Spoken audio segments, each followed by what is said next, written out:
Welcome back. We're joined by Eva from Metabolic. Would you care to introduce yourself? Yeah, sure. So my name is Eva Gladek. I'm the founder and CEO of an organization called Metabolic, which is actually a group of organizations.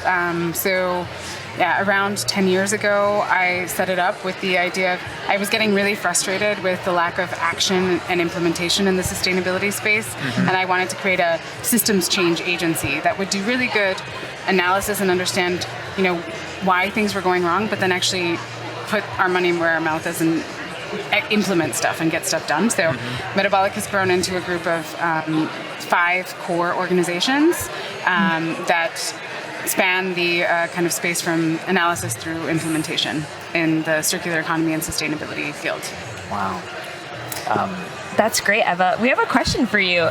How should companies approach measuring themselves against circular goals from your organization's perspective? Good question. So there's a lot of different frameworks that are out there on circular economy and sustainability, and I actually think that a lot of them are too high level and permissive. So there's lots of frameworks that look at organizational readiness or the leadership capabilities within an organization and kind of stop there.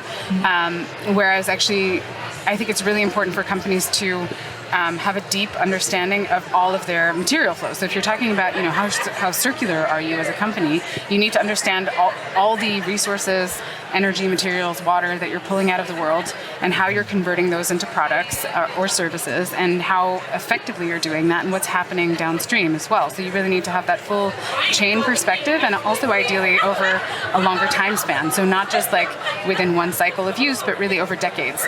And then you start getting a real metric of how circular you are, or how you're contributing to circularity, and that starts to influence the way you approach product design, service design, your approach to policy.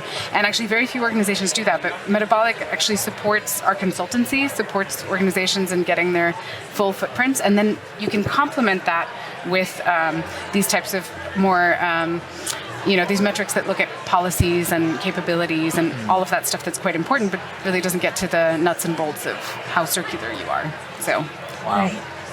Is there, just to kind of unpack that a little bit more, talking about systems change, and you just touched on a few different sort of levels of zooming in. What would you say is maybe an ideal level to sort of evaluate a business or from, and when it comes to thinking about how detailed do you want to get when you're starting out?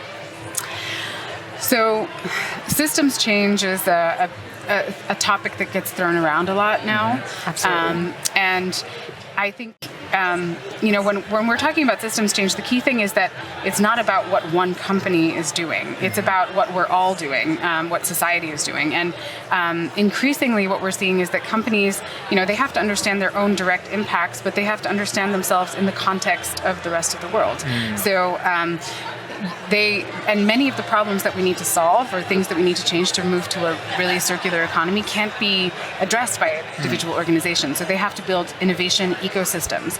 They have to start linking up with parties up and down stream of their own activities, and they have to start understanding what policies have to change, what sort of level playing field do we need to get to actually enable some of the transition elements to take place. And it's also ultimately about letting go of ego and personal success, because ultimately if you're the only one doing something, it doesn't matter how awesome it is, you're not changing the system. Right. So these things that we want to see have to become so ubiquitous in the world that you can't even trace them back to a point of origin. And that involves being a little selfless and humble, and even as a company, dropping the ego and saying, actually, we want everyone to copy this. We need to figure out how things can replicate and design incentives for these solutions to replicate across whole sectors.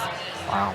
That's a great point, Eva, sorry. No worries. That's a great point. I think that I always tell my colleagues that working in the sustainability field, it's one of the true privileges to never really feel like your competitors are your enemies, but rather your competitors are your inspiration, because this is a field where the people who are moving the needle forward faster are increasing and taking everyone with them at the same time. So I think that your point to letting go of ego is so important, especially in circularity, so we can influence others to follow along with us. Well, at least that's how it should be.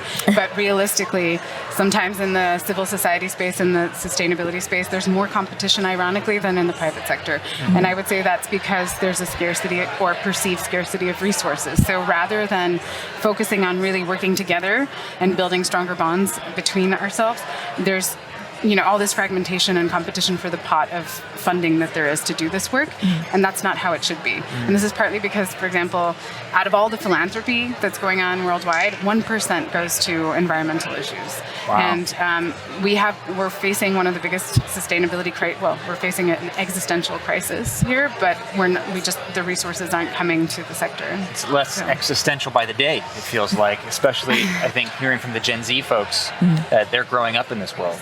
It's very much an immediate problem. I mean, existential in the sense that it's a threat to our existence. Yes. Absolutely. Right. Well, thank you so much for joining us today.